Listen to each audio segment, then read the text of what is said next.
Rampur jail में सजा काट रहे आजम खान की मुश्किलें कम होने का नाम नहीं ले रही हैं। अब करीब 2 दशक पुराना एक और मामला सुर्खियों में है। मामला प्रयागराज के दरियाबाद इलाके की उस जमीन का है जिसे स्थानीय लोग पार्क के तौर पर इस्तेमाल करते थे। आरोप है कि करीब 4 करोड़ रुपए की कीमत की इस जमीन पर अवैध कब्जे करके कब्रिस्तान बना दिया गया।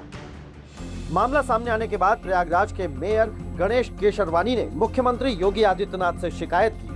मेयर के साथ दरियाबाद मोहल्ले के लोग भी मुख्यमंत्री से मिले। स्थानीय लोगों ने बताया कि जिस जमीन पर कब्जे का आरोप है वहां बच्चे खेलते थे, बुजुर्ग टहलते थे, लेकिन धीरे धीरे पार्क की जमीन पर कब्जे की कोशिश शुरू हो गई।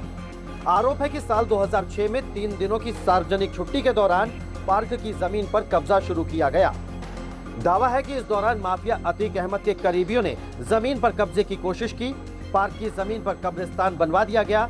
स्थानीय लोगों ने इसका विरोध किया और अधिकारियों से शिकायत भी की, लेकिन आरोप है कि उस वक्त नगर विकास मंत्री रहे आजम खान के प्रभाव के चलते अधिकारियों को कार्रवाई से रोक दिया गया। इसी का फायदा उठाते हुए हजारों आदमियों को लाकर 3 दिन के अंदर कच्ची पक्की दीवार खड़ी कर दी गई।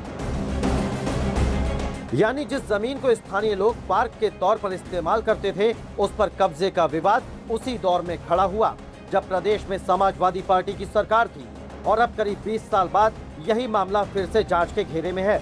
मुख्यमंत्री योगी आदित्यनाथ तक शिकायत पहुंची तो मामले को गंभीरता से लिया गया। मुख्यमंत्री योगी ने हाई लेवल जांच के निर्देश दिए। इसके बाद प्रयागराज के जिलाधिकारी के निर्देश पर प्रयागराज विकास प्राधिकरण ने जांच शुरू कर दी है। मामले की तह तक जाने के लिए एसआईटी का गठन किया गया है। पीडीए के सचिव विनीत कुमार सिंह और डीसीपी सिटी मनीष शांडिल्य के नेतृत्व में टीम जांच कर रही है। टीम जमीन से जुड़े दस्तावेजों से लेकर पुराने रिकॉर्ड और कब्जे से जुड़े आरोपों की पड़ताल करेगी। अब सबसे बड़ा सवाल यही है कि आखिर 2006 में पार्क की जमीन पर क्या हुआ था, किसके इशारे पर कब्जे की कोशिश हुई, स्थानीय लोगों की शिकायत के बाद कार्रवाई क्यों नहीं हुई, और इस पूरे मामले में आजम खान की भूमिका कितनी थी। इन तमाम सवालों का जवाब जांच रिपोर्ट में सामने आएगा। अगर जांच में जमीन पर अवैध कब्जे की पुष्टि होती है तो पार्क को कब्जा मुक्त कराने की कार्रवाई भी हो सकती है।